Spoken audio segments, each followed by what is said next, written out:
Hey guys, it's Sandra, welcome back to the channel. So guys, this one's going to be an interesting one. So we're going to talk about Alec from Shadowhunters, and guys, there's a wealth of the books, the movie and the TV show. Have not got to watching the movie yet, but guys, Netflix and Freeform have been quite honest with us from the beginning, saying that it's a book to screen adaptation. So therefore some things were changed from the books to the screen. One of those major things was after that they saw the movie flopping, when they had the characters and ages of the characters flopping, they did age up the characters for Netflix ratings reasons as well. This being said, Alec is the eldest of the Lightwood children, so we've got Alec, Isabel, Jace, who's adopted into the family, and Max. And spoilers ahead, so if you want to click away, feel free. But Alec seems to be the oldest one and therefore can get away with a lot more, both in the TV show and in the books.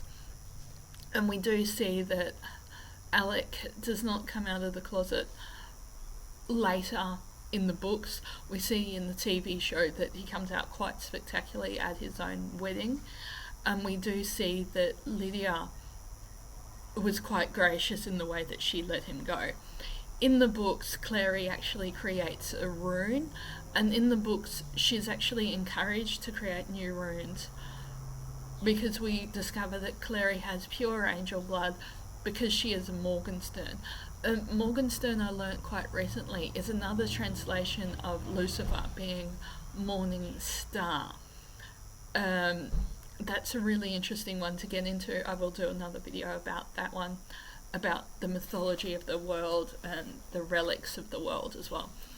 And so we do see that in having this openly gay Shadowhunter in the TV show particularly, and from now on in I'm focusing on the book to screen adaptations, we see that it allowed other Shadowhunters to come out in the Institute. Because in the books we see that the Institute is a gathering place for Shadowhunters, and the Shadowhunters are a dying breed. And guys, forgive the background noise, I'll try and edit it out.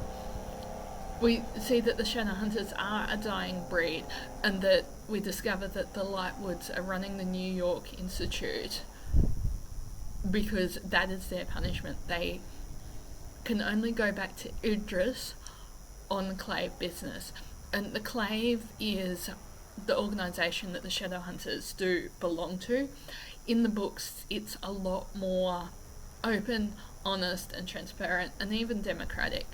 In the show they have a lot more authoritarianism, to the point that Isabel's trial for saving Meliorn is essentially a kangaroo trial, and I have a blog post on that one and I'll put it down below. For those who don't know, a kangaroo trial is a trial of appearances where the outcome has already been decided before the defendant's even put on trial. And we do see that this is a plot device used in the TV show. And I've got to say, in the second series, the acting got so much better, and I'm disappointed they weren't able to renew it for season 4, but I have signed the petition and do hope Netflix or CW or one of the other streaming services will pick it up.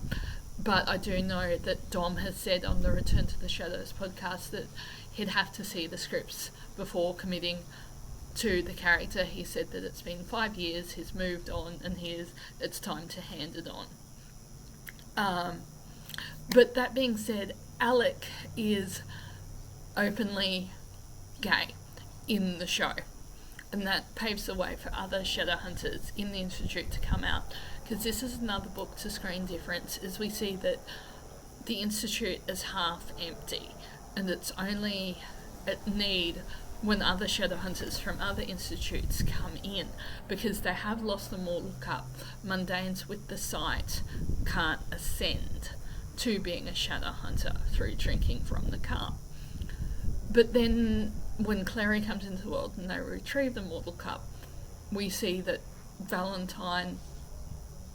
Sebastian does make a Forsaken Army, and that opens up a whole other realm where Valentine won the war in an alternative universe. And so this is another book to screen adaptation that we see the alternative universe is actually quite a peaceful one. The Shadowhunters have died out as well. And we see that Magnus is in this universe is still a warlock, but he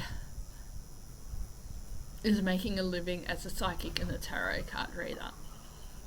However, we see that this is a plot line that they could have developed a lot more, and if we see a Rubo, we might see them develop more. But in the books, Clary actually is not punished by the angels for creating more new runes. In fact, she creates a lot of new runes. And we see that this is something that the angels gave her the ability to do.